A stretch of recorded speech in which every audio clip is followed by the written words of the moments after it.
انسانی جسم دنیا کی پیچیدہ ترین مشین ہے، موسٹ کمپلیکیٹڈ سٹرکچر.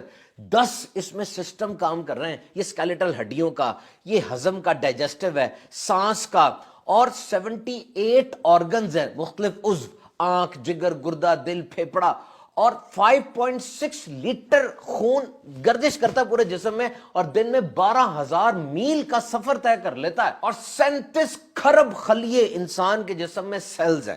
اور اب میڈیکل سائنس کی ساری تاریخ اور ساری تحقیقات پڑھ کے دیکھ لیجئے، روزہ ان سب کو ریفریش کر دیتا ہے، تازہ کر کے ساری صفائی کر دیتا ہے. اب دیکھیے نا، کھانے کا ہضم ہونا، ڈائجیشن، یہ بڑا اہم کام ہے. جب آپ کھانا کھاتے ہیں تو پیٹ میں مشین چلنا شروع ہو جاتی ہے. ایملیس، لائپیس، بائل، گیسٹرک جوس، سارے انزائمز آتے ہیں اور کھانے کو ڈائجسٹ کرتے ہیں، ہضم کرتے ہیں. اور اس وقت چونکہ کام ہو رہا ہے پیٹ میں، خون کا دباؤ بھی پیٹ کی طرف ہو جاتا ہے، اور پیٹ کو پھر بھی پورا خون نہیں ملتا، وہ تھوڑا سا ادھر ادھر سے چرا بھی لیتا ہے، کیونکہ یہاں کام ہو رہا ہے. جس طرح جب انسان کو غصہ آتا ہے نا تو خون کا بہاؤ وہ ہاتھوں کی طرف ہو جاتا ہے، کیونکہ ہو سکتا ہے اب ہاتھ کو استعمال کرنا پڑے، اور یہ مشین تو سارا دن ہی چلتی رہتی ہے. لیکن روزے کے دوران یہ مشین رک گئی، پیٹ میں کھانا نہیں ہے، تو دماغ کو اب موقع مل گیا کئی دوسرے کام کرنے کا، اور وہ طاقت جو یہاں لگ رہی تھی اب وہ دیگر کاموں کی طرف لگے گی، جس میں ایک اہم ترین کام وہ ڈی ٹاکسیفیکیشن ہے، یعنی جسم سے زہریلے مواد کا اخراج.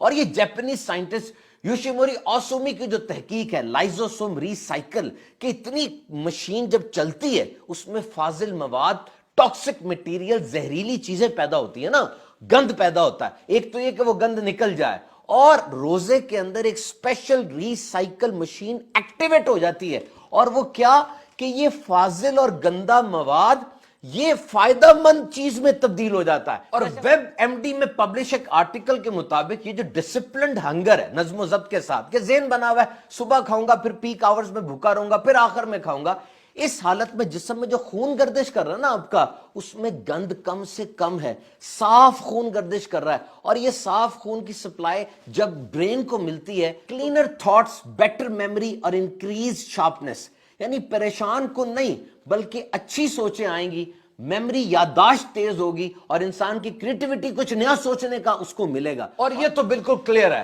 کہ روزے میں انسان کے اندر برداشت پیدا ہوتی ہے، فوکس اور مائنڈفلنس. آج جو دنیا میں نفسیاتی بیماریوں کا ایک سونامی آیا ہوا ہے اوور تھنکنگ کی وجہ سے، روزہ سوچ کو سیٹ کر دیتا ہے کہ دیکھ بندے، تو بھوکا، تو پیاسا صرف اللہ کی رضا کے لیے.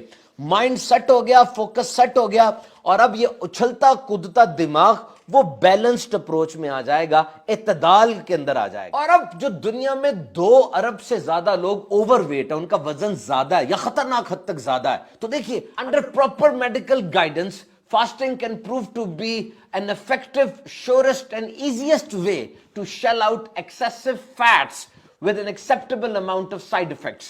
صحیح طریقے سے روزہ آپ نے رکھا ہے تو جسم کی زائد چربی گھلنا شروع ہو جائے گی. دیکھیں آخری کھانا کون سا کھایا تھا؟ سحری کا نا.